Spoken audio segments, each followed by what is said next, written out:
안녕하세요. 여자체육학년 학생 여러분. 4월 29일 수요일 사회 수업을 시작하도록 하겠습니다. 지난 시간까지는 제4.19 혁명, 5.18 민주화 운동, 6월 민주항쟁에 대해서 알아보았고, 이번 시간에는 6월 민주항쟁 이후에 민주화 과정에 대해서 알아보도록 하겠습니다. 6월 민주항쟁의 결과, 교과서는 26페이지입니다.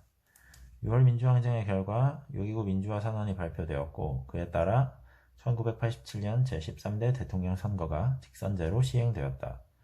이것은 국민들이 선거로 대통령을 뽑았던 1971년 제7대 대통령 선거 이후 16년 만에 일로 수많은 시민과 학생들이 군사독재를 끝내고 민주화를 이루고자 노력한 결과였다. 대통령 직선제는 오늘까지 계속 시행되고 있다. 자, 그래서 여기 밑에 사진을 보면 여러 후보가 나오는 이런 플랜카드의 모습, 그리고 국민들이 직접 선거를 하러 가는 모습, 그리고 여러 후보들이 나와서 각자 자신들의 의견을 국민들에게 알리고 서로의 의견에 대해서 토론을 하는 그런 선거 후보자 토론회 모습이 나와 있습니다. 자, 여기 밑에 보면 선생님이 몇 가지 메모를 좀 해놨고 27페이지에 걸쳐서 어떤 역대 대통령에 대한 도표가 나와 있습니다. 차근차근 설명을 해보겠습니다. 13대 대통령으로 일단 노태우라는 사람이 대통령의 직선제로 당선이 됩니다. 그래서 1948년에 처음에 지방자치제라는 게 있었는데 그게 폐지되었다가 그때 하고 52년에 실시되었다가 박정희가 군사정변을 한 5.16 군사정변 이후로 이 지방자치제가 폐지가 되었었습니다. 그러다가 이제 87년 민주항쟁 이후 지방자치제도가 91년에 부활을 하였고 그게 이제 현재까지도 했는데 이때는 이제 의원 선거만 했고 이제 4년이 지난 95년에는 지방자치단체장 선거까지 이루어집니다. 이제 여러분이 쉽게 생각하려면 제주도는 지방의회 의원이 도의원이고 이제 지방자치단체장은 도지사라고 생각하면 됩니다. 그럼 이 사람들은 이제 무엇을 하는 사람들이냐면 이제 지방자치제라는 말을 쉽게 생각하면 풀뿌리 민주주의라고도 바꿔 부르긴 하는데 이제 국가의 어떤 행정이나 정치를 국가의 한 기관에서 하기에는 각 지역의 실정을 제대로 파악하지 못하는 경우가 많기 때문에 그것을 각 지역에다가 권한을 부여를 해서 지방별로 대표를 선출을 하고 그 대표가 책임을 져서 그 지방을 잘 이끌어가게 하는 제도입니다. 그래서 제주도는 도의원과 도지사가 이렇게 도의원과 도지사로 이 지방자치제가 구성되어 있는 상태입니다. 그리고 또 한 가지 좀 알아둬야 될 게 여기 메모해 둔 내용인데 선거 가능 연령입니다.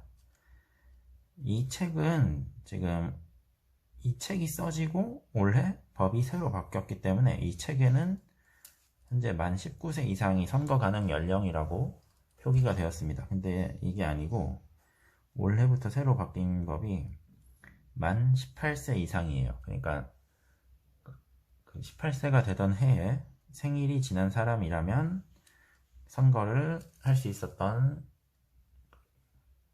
그런 상태입니다.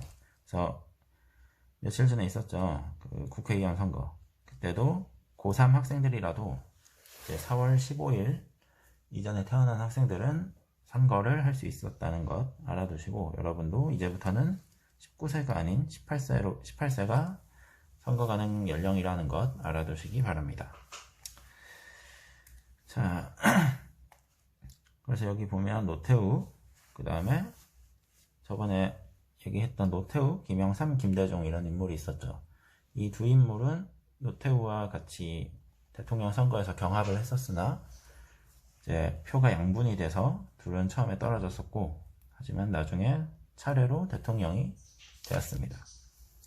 그래서 그 이후에는 여러분도 아마 이름들을 들어봤을 거예요. 노무현, 이명박, 박근혜, 그리고 현재까지 오고 있는 문재인 대통령까지 이렇게 역대 대통령들의 흐름이 나와 있는데, 여기 좀 특이사항을 알아보자면 여기부터 여기까지는 각자 5년씩 대통령을 했어요. 대통령 임기가 5년이기 때문입니다. 근데 박근혜 대통령에서 문재인 대통령으로 넘어올 때는 이제 4년인데 2013년에서 원래는 2018년으로 해야겠죠. 근데 2017년이 된 이유는 아마 여러분도 뉴스를 통해 보았겠지만 대통령 탄핵 사건이 있었습니다.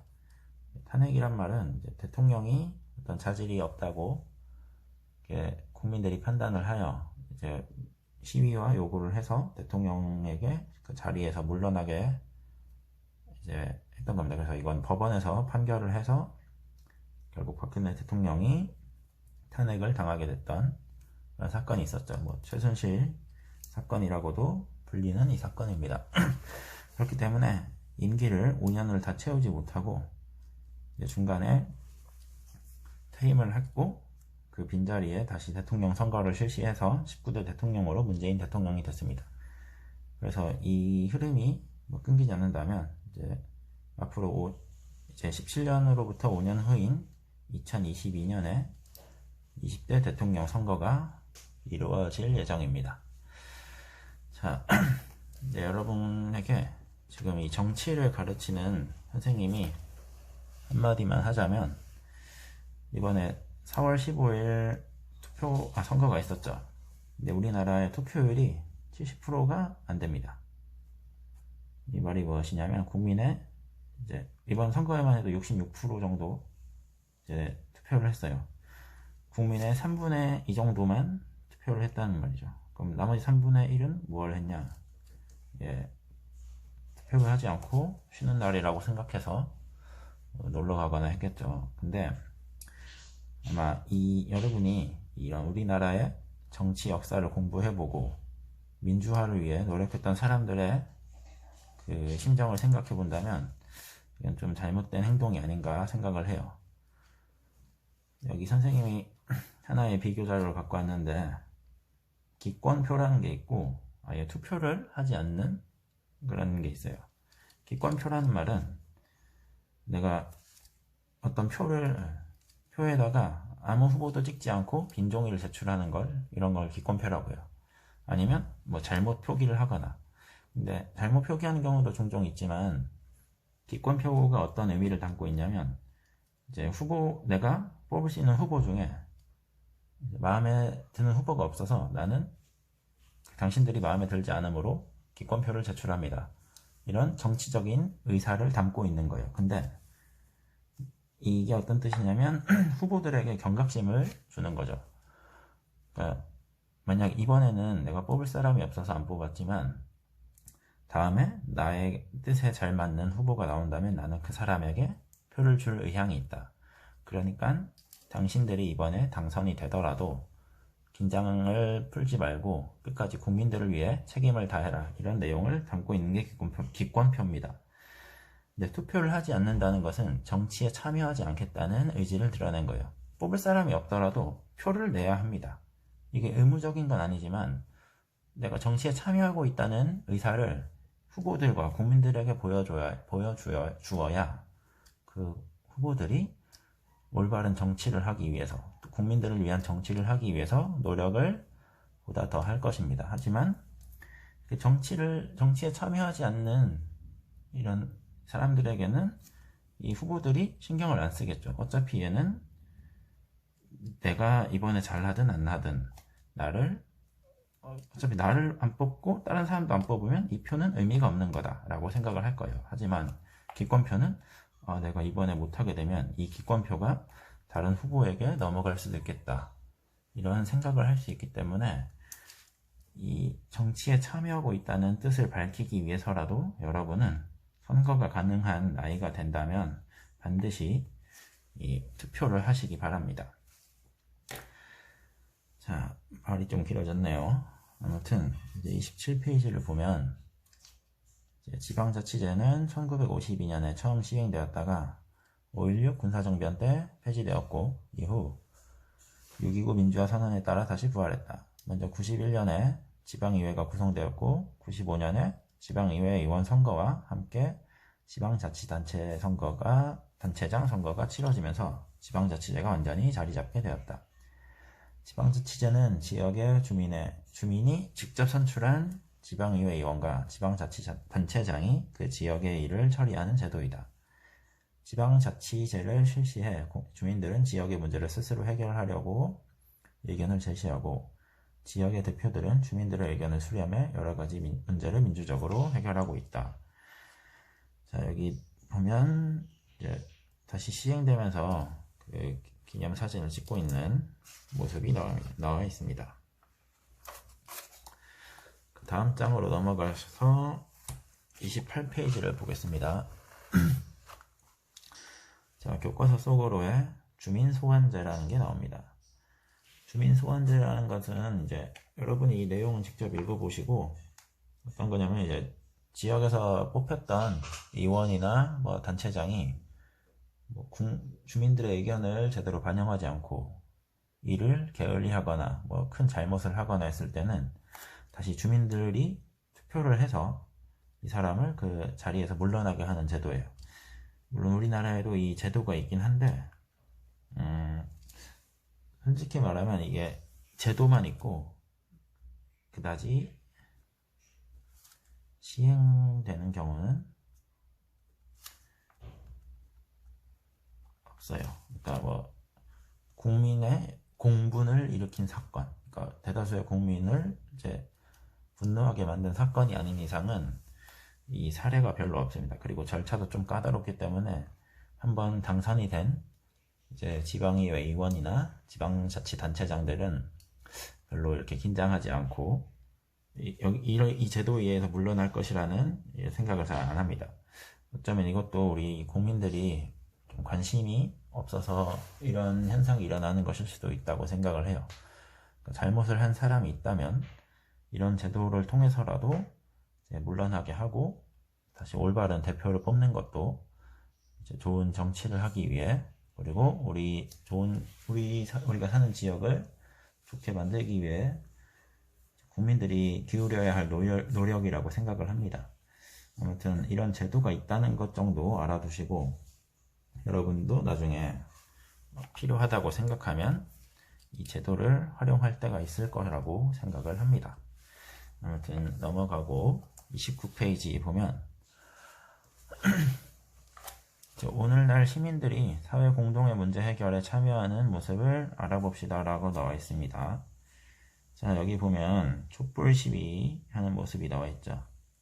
예전에는 이제 대학생과 경찰 이렇게 뭐 대치하면서 서로 뭘 던지고 뭐 때리고 이런 사진이 많았다면 이제 시민들은 이렇게 촛불을 통해 시위하는 경우가 종종 있습니다. 좀 굵직한 사건 몇 개를 이야기하자면 2002년에 여러분이 태어나기 전이죠. 효순이 미선이 사건이 있습니다. 이건 어떤 거냐면 이제 그 당시 여고생 둘이었는데 이 두 여고생이 길을 가다가 이제 한국에 미국 군대가 주둔해 있다는 거 알죠? 이제 주한 미군이 이제 탱크를 몰고 가다가 이 두 학생을 이제 깔고 가게 됩니다. 그래서 사망을 한 사건이 있습니다. 근데 그럼에도 이 미군에서는 이 두 학생에 대해서 별다른 조치를 하지 않고 뭐 공식적인 사과도 하지 않아서 온 국민이 이 사건에 분노해서 이제 광장에 모여 시위를 했던 게 이제 2000년대에 들어서 있었던 첫 번째 촛불 시위입니다. 그리고 그 다음에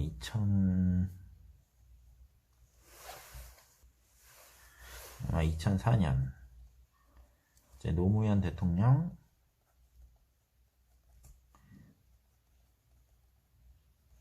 반대. 그러니까 노무현 대통령이 이제 노무현 대통령의 탄핵을 반대하면서 이렇게 촛불 시위를 했던 사건이 있었고, 그 다음에 좀 그 중간중간에도 촛불 시위는 여러 번 있었지만, 최근에 봤던 게 2016년, 아마 여러분도 봤을 거예요. 박근혜 대통령, 박근혜 탄핵을 하기 위한 촛불 시위가 있었습니다. 뭐 이 사건은 좀 충격적인 사건이어서 선생님도 많이 뉴스를 자주 봤던 걸로 기억을 합니다. 아무튼 국민들이 이렇게 촛불을 통해서 폭력적인 방법이 아니라 평화적인 방법으로 시위에 참여하고 있는 그런 현대의 이제 정치 참여 모습을 이렇게 볼 수 있습니다. 자, 뭐 여기도 여러분들 가볍게 보시고 그 다음에 30페이지, 31페이지를 보도록 하겠습니다. 6월 민주항쟁까지 시민들은 주로 대규모 집회에 참여하는 방식으로 사회공동의 문제를 해결했다. 이후에는 촛불 집회와 같은 대규모 집회와 캠페인, 서명운동, 1인 시위 등 다양한 방식으로 사회공동의 문제를 해결하는 데 참여하고 있다. 특히 정보통신기술이 발달함에 따라 시민들은 누리소통망 서비스, SNS를 통해 사회의 여러 가지 문제에 대해 자신의 의견을 제시하기도 한다. 뭐 아까 같이 대규모로 이렇게 참여하는 방법이, 의견을 드러내는 방법이 아니라 이렇게 캠페인을 하거나, 캠페인은 뭐 학교에서도 종종 하죠. 뭐 서명운동, 서명에 참여했다는 것은, 서명에 뭐 몇 명이 참여했다 그런 건 몇 명이 이 의견에 동의를 한다라는 것을 보여주는 자료로 활용합니다. 그러니까 그럴 때 서명운동을 하고, 또 시위가 꼭 여러 사람이 해야 되는 게 아니라 한 사람이 이렇게 참여하는 경우도 있고, 이런 1인 시위가 요새 좀 활성화가 된 이유가 이렇게 SNS, 그러니까 누리소통망 서비스라고 하는데, 뭐 이걸 생각하면 뭐 카카오톡이나 페이스북, 뭐 인스타그램, 이런 사람들이 요새 이런 SNS를 많이 활용하죠. 거기다가 이런 소식이 전해지면 사람들이 빠르게 정보를 얻고 공감을 빨리빨리 보낼 수 있기 때문에 1인 시위가 요새 SNS의 영향으로 좀 이 빈도가 좀 늘어났다고 생각을 해요. 아무튼 정보화 시대가 되니 시위하는 방법과 뭐 의견을 드러내는 방법이 달라졌다는 점도 한번 짚고 넘어가시면 될 것입니다. 밑에 물음표가 나와 있어서 시민들이 사회 공동의 문제 해결에 적극적으로 참여하지 않는다면 어떤 일이 일어날지 생각해 봅시다에는 여러분의 각자의 의견을 한 줄 정도 적어 보도록 하겠습니다. 이건 일시정지하고 적으세요. 자, 그 다음 31페이지에 보면 그 밖에도 시민들은 선거나 투표에 참여하거나 신문이나 텔레비전, 인터넷 등을 이용하여 자신의 의견을 제시하기도 한다. 또 공청회에 참석하거나 정당이나 시민단체에 가입해 사회 공동의 문제를 해결하려고 노력하고 있다. 저희 단어 설명에 공청회라고 나와 있죠. 공청회는 정책 결정 전에 관련된 사람들과 전문가의 의견을 듣는 공개회의라고 합니다. 그래서 이 공청회 자리가 마련이 되면 이제 시민들이 여기에 참석을 해서 전문가들에게 질문을 하기도 하고, 뭐 이 의견을 들으면서 그게 타당한 것인가 스스로 생각해 볼 수 있는 자리라고 생각합니다. 여러분도 기회가 된다면 참석을 해보는 것도 좋을 것이라고 생각합니다. 또 여기 보면 제일 기본적인 정치 참여 수단인 투표가 나와 있고, 그 다음에 이거는 정당 활동, 정당에 가입해서 이렇게 나의 의견을 드러내는 건데, 참고하자면 공무원은, 여러분이 나중에 뭐 공무원이 된다 치면 공무원은 정당에 가입할 수 없다는 것 알아두시기 바랍니다. 왜냐하면 공무원은 이제 국민의 봉사자로서 이제 어느 정치적으로 어떤 편에 어떤 편에 들었다고 공개적으로 이야기하면 안 됩니다. 그래서 중립성을 지켜야 한다고 하는데, 그래서 공무원은 정당 활동을 할 수 없다는 것 상식적으로 알아두시기 바랍니다. 그 이외에도 이제 이제 시민단체 활동 이렇게 나와 있는 거 잘 보시기 바랍니다. 자, 그래서 오늘 수업은 좀 빨리 끝낼 건데 그 이유가 당연히 과제가 있기 때문에 빨리 끝냅니다. 네, 빨리 끝난다고 좋아하지 마시기 바래요. 자, 33페이지는 안 할 거고 32페이지에 보면 이제 우리 주변 공동의 문제를 해결하기 위한 참여 계획 세우기가 나와 있는데, 이건 어디 있냐면 교과서 아예 맨 뒷장을 보면 이 종이 뗄 수 있게 활동 자료 1번이 있습니다. 여기 문제 해결을 위한 참여 계획서에다가 여기 내용들을 잘 읽어보시고, 이제 우리 주변의 문제를 해결하기 위해서 이제 문제를 하나 정하고, 그 다음 그 문제를 해결하기 위한 방법에 대해서 생각을 해보고, 그 다음 참여해야 할 활동, 여기 이 32쪽에 있는 이쪽 페이지를 잘 참고해서 하시기 바랍니다. 그리고 지금은 등교를 할 수 없기 때문에 여기 함께 해결 활동을 할 친구들, 이 부분은 이제 적지 않도록 합니다. 그래서 구체적인 계획에는 여기 나온 것처럼 어떤 식으로 한다, 이런 내용들을 잘 참고해서 계획서를 여러분 스스로 적어 보시기 바랍니다. 그래서 이거는 완료 후 위두랑 과제방에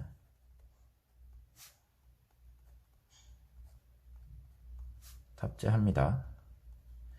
그래서 오늘 사회 수업을 좀 빨리 끝내는 대신 이거를 해결하고 사진을 찍어서 이제 과제방에 올리는 걸 과제로 하겠습니다. 자, 그래서 일단 소단원 하나는 여기서 마치도록 하겠습니다. 자, 오늘 사회 수업은 여기서 끝내겠습니다.